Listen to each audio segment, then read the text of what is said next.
Oke, biasanya ketika kita seperti ini diketahui dulu ya. Diketahui ada proses 1, ada proses 2, ada proses 3. Ini sudah dari soalnya. Biasanya ada P1, ada P2, ada P3. Jadi ini proses yang datang ya. Ada proses 1, ada proses 2, ada proses 3. Nah, masing-masing proses ini memiliki waktu ya. Namanya adalah berstem atau BT. Ini P proses. Kemudian yang kedua itu ada namanya BT atau berstem. Berstem itu adalah waktu yang dibutuhkan untuk eksekusi masing-masing proses. Misalnya diketahui untuk P1 berstemnya adalah 24 second, kemudian ini 3 second, kemudian 3 second. Ini P1, kemudian ada P2, kemudian ada P3. Nah, dari masing-masing ini, kemudian nanti juga ada namanya waktu kedatangan ya. Waktu kedatangan itu adalah urutan proses itu dimulai. Misalnya ada waktu kedatangan. Misalnya ini 0, ini 1, ini 2. Berarti proses 1 ini datang di waktu ke-0. Proses 2 datang di waktu ke-1. Proses 3 datang di waktu ke-2. Artinya ketika ketika CPU baru berjalan di waktu ke-0, dia langsung memproses P1. Nah, karena ini adalah non preemptif, maka untuk menjalankan P2, P1 harus selesai dulu. Untuk menjalankan P3, P2 harus selesai dulu. Dan kemudian ini adalah first come first serve, atau yang pertama datang adalah yang pertama dieksekusi. Maka kita melihat waktu kedatangan nih, siapa yang datang pertama kali. Oh, yang datang pertama kali adalah P1, maka ini dijalankan dulu sampai selesai. Kemudian P2 dijalankan sampai selesai, kemudian P3. Kecuali kalau urutannya misalnya di sini 0, P1-nya 2, P3-nya 1. Maka yang diproses lebih dulu adalah P1, P3 baru P2. Jadi karena FCFS, maka yang dijalankan berdasarkan urutan waktu kedatangan di sini ya. Jalankan waktu kedatangannya. Ya agak nggak jelas nggak apa ya.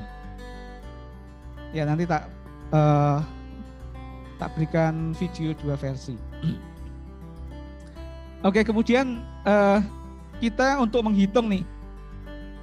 Jadi di algoritma ini diketahui seperti ini, FCFS, ada proses, ada berstem, ada waktu kedatangan. Kemudian kita membuat namanya Gantt chart gitu ya, atau grafik untuk menghitung proses ini. Nanti kita akan mencari namanya waiting time, waktu rata-rata, kemudian ada turnaround time ya, waktu eksekusi dari awal sampai akhir. Oke, kita buat chart dulu seperti ini. Nggak lurus nanti. Oke, proses selalu dimulai dari waktu ke 0. Di sini ada waktu ke 0. Ini ya. Nah, di waktu ke 0 ini siapa gitu ya? Ya kita cari nih, berdasarkan waktu kedatangan. Ini ada waktu ke 0, ini ya. Waktu kedatangannya siapa gitu ya? Ternyata adalah P1. Maka di sini kita tulis P1 datang di waktu ke 0. P1 datang. Kemudian ada nanti ini ya, ada P2, kemudian ada P3. P2 datang di waktu ke-1. Kemudian ada P3 datang di waktu kedua. Harusnya di sini ada ini waktu ke 0 ya. Di sini nanti ada waktu ke-1. Seperti ini. Kemudian di sini ada waktu ke-2. Nah, nanti harusnya di waktu ke-1 ini P2 masuk nih. Di waktu kedua P3 masuk. Ya, pasangan waktunya kan. Tapi karena ini FCFS yang bisa diproses lebih dulu adalah yang pertama datang, makanya P1. Kemudian ini adalah non preemptif. Maka proses 1 ini harus diselesaikan dulu baru bisa mengeksekusi proses 2.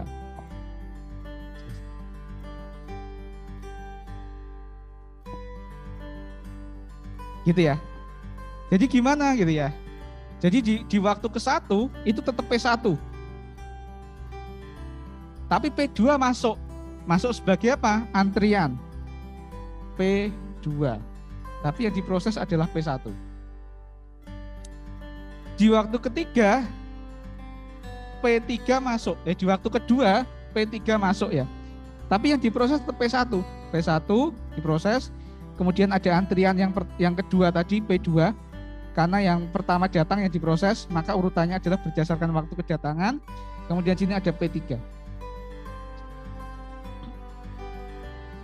Nah, kita akan menyelesaikan P1 dulu. P1 membutuhkan waktu berapa? 24 ya. P1 24. Maka ini kita jalankan nih P1 sebanyak di sini 24. Di sini yang kita proses adalah P1. Sekali proses hanya bisa 1 ya. Maka ketika ada beberapa proses yang masuk, dia sebagai antrian. Dia melakukan antrian di sini. Tapi yang diselesaikan tetap 1 proses, yaitu P1. 0 sampai 24. Oke, ada ini ya, saya lanjutkan dulu sampai selesai di chartnya, baru nanti kita lanjutkan. Oke, maka di waktu ke-24 di sini, ini P1 sudah selesai nih. Kan waktunya cuma 24 ya. Di sini masih ada 2 antrian berarti. Di sini ada P2, kemudian ada P3. Karena kita urutkan berdasarkan waktu kedatangan, maka yang diproses berikutnya adalah P2. Sebanyak berapa? Sebanyak 3. Kita membutuhkan berstemnya adalah 3. Maka waktu terakhir selesainya P1 itu ini enggak kita mulai dari waktu ke 0 lagi. Tapi kita lanjutkan dari proses sebelumnya. Karena P1 selesai di angka atau di waktu ke-24, maka kita tambahkan dengan waktu proses P3. Itu ada 3. Maka selesai di 27. Ini P2. Di waktu ke-27, di sini tinggal 1 proses nih yang mengantri, yaitu P3. Maka P3 ini akan kita proses ya, karena sudah nggak ada antrian yang lain, dan urutannya juga setelah P2 adalah P3. Maka ini kita lanjutkan lagi nih. P3 waktunya berapa? 3, sama seperti P2. Nah ini kita tidak mulai dari 0 lagi, tapi kita lanjutkan waktunya setelah proses 2. Maka di sini kita tambahkan nih 27 ditambah 3. Maka di sini menjadi 30. Ini P3. Dah, ini selesai. Berarti nanti teman-teman ketika ada soal seperti ini, teman-teman pertama buat chartnya seperti ini. Ini chart yang akan kita gunakan untuk menghitung waiting time ya.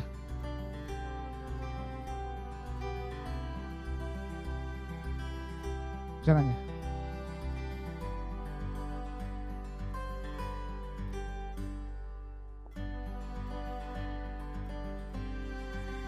Sudah kameranya di mana sih? Nah, silakan sampai di sini. Ada yang mau ditanyakan? Sebelum saya lanjutkan ya.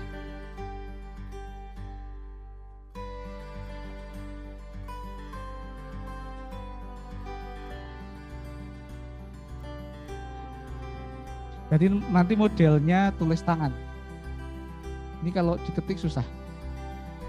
Ya bisa sih, kan tidak susah.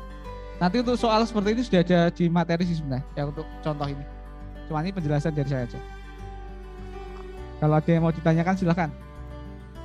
Untuk penghitungannya ya, P1, P2, P3. Ya ini kameranya agak susah. Tak kira bagus ya. Makanya saya nggak buat yang versi lain, aku buat pakai versi tulis.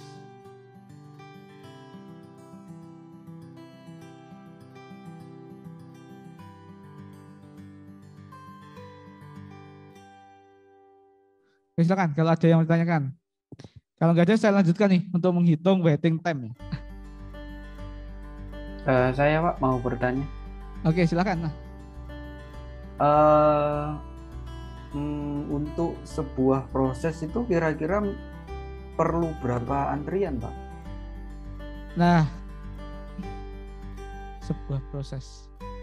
Kalau pakai FCFS itu biasanya ini sih. Jumlah proses yang di sini tergantung soalnya gitu ya. Soalnya nanti bisa 3 seperti ini, bisa 5, bisa 6, bisa 10 gitu ya. Kalau ada 10 proses berarti nanti ya harus diselesaikan sampai 10. Kemudian butuh berapa antrian? Nah, itu tergantung nanti metode yang digunakan. Kalau pakai FCFS ketika proses 1 berarti nggak pakai antrian. Tapi ketika proses 3 ya berarti ada 2 antrian. Jadi kalau cuma antriannya berapa tergantung jumlah proses yang ada gitu ya. Seperti itu ya Mas. Jadi nggak ada pasti, tergantung soalnya nanti. Oke Pak, terima kasih. Sama-sama gitu ya. Oke, saya lanjutkan saja ya. Kita akan mencari namanya waiting time. Ini nggak kondusif karena. Oke lah, saya harap teman-teman sudah sambil nulis ya tadi. Saya. Ini aja.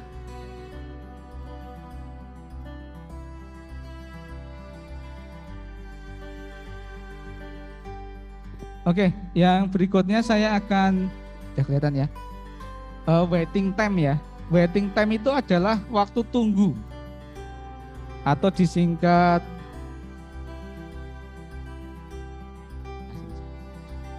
ini ya, WT, itu waiting time.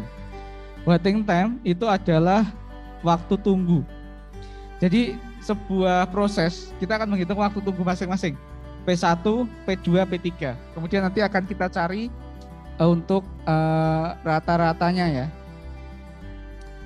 Nah, waktu tunggu itu berarti ini ya.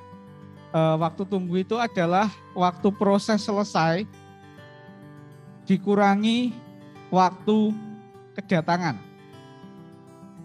Waktu proses mulai, waktu proses mulai dikurangi waktu kedatangan karena nunggunya berapa lama gitu ya. Nah, untuk P1 itu waktu mulainya di waktu ke-0.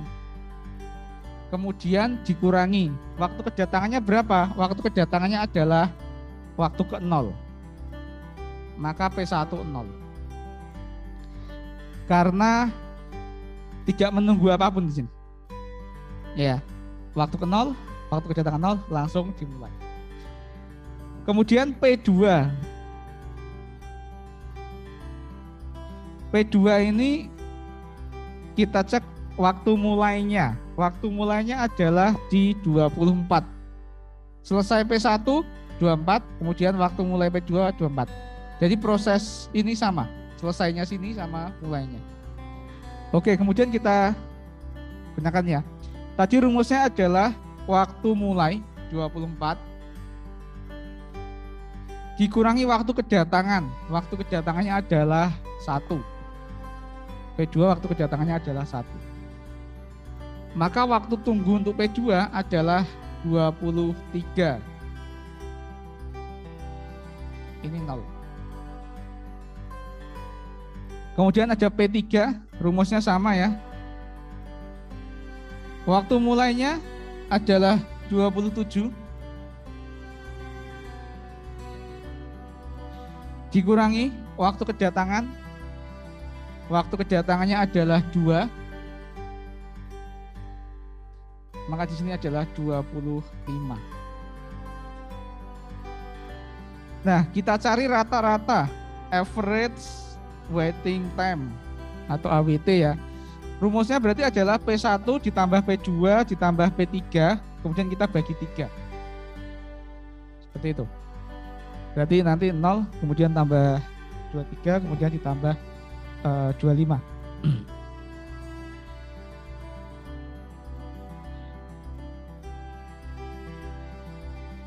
Maka di sini adalah 0 ditambah 23 ditambah 25 dibagi 3. Ini adalah 16. Nah, ini adalah average waiting time-nya di sini. 16. Kemudian waktu tunggu masing-masing proses di sini 0, di sini 23, di sini 25. Gitu ya. Ini waktu waiting time atau waktu tunggu. Oke, kemudian satu lagi nih, saya tambahkan satu lagi rumus, yaitu namanya ada turnaround time ya. Turnaround time itu apa gitu ya? Saya tambahkan sini, biar kelihatan.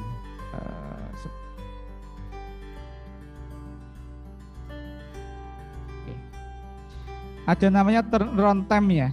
Turnaround time itu adalah kalau tadi waktu tunggu, jadi menunggunya membutuhkan waktu berapa lama. Kalau yang sekarang kita akan mengecek membutuhkan waktu berapa lama untuk mengeksekusi proses yang ada, gitu ya. Namanya adalah turnaround time ya, atau saya singkat aja TAT. Turnaround time ya. Jadi waktu dalam kita pengen tahu nih P1 itu membutuhkan waktu berapa lama untuk diproses sampai selesai. Kemudian di P2, kemudian P3, kemudian nanti akan kita cari rata-ratanya. Kalau waiting time tadi adalah waktu selesai dikurangi waktu mulai, gitu ya. Misalnya P1 selesainya 24, waktu kedatangannya 0, maka dikurangi 24 kurangi 0. Itu untuk misalnya, tapi tadi kan P1 0 berarti 0 dikurangi 0. Nah, kalau waktu kedatangan itu adalah kalau TAT ya, turnaround time itu berarti adalah waktu selesai. Karena kita akan mengetahui, untuk mengetahui ini ya, jumlah P1 itu membutuhkan proses berapa lama, gitu ya. Jadi kita mulai dengan P1 gitu ya. P1 berarti selesainya berapa gitu ya. P1 itu membutuhkan waktu berapa? Ya sesuai dengan burst time-nya ya. Dia membutuhkan waktu 24 sini. Kemudian kita kurangi dengan waktu kedatangan. Karena biar tahu nih. Jadi khusus P1 itu berapa? Maka di sini 0, maka P1 24.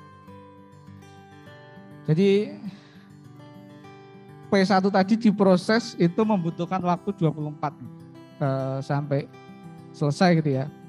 Kemudian P2 selesainya di waktu 27 ya. P2 di sini ada 27, kita kurangi dengan waktu kedatangan 1. Maka di sini adalah 26.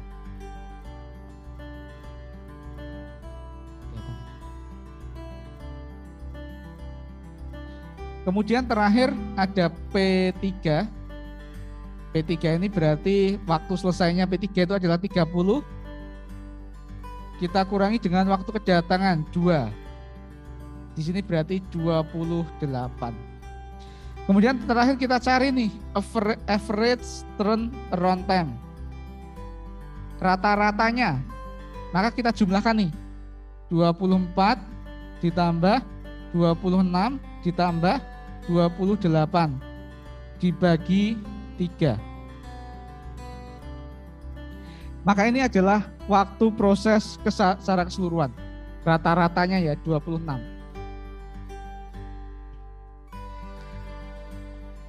Berarti P1 untuk menyelesaikan proses P1 itu butuh waktu 24. Kemudian untuk menyelesaikan P2 itu butuh waktu 26. Untuk menyelesaikan P3 itu butuh waktu 28. Kemudian kalau rata-rata adalah 26. Jadi rata-rata masing-masing proses itu membutuhkan waktu 26. Dan nanti setiap soal atau setiap algoritma kita akan cari 2. Yang pertama adalah waiting time, yang kedua adalah turnaround time. Kemudian sebelum ini kita buat chartnya dulu.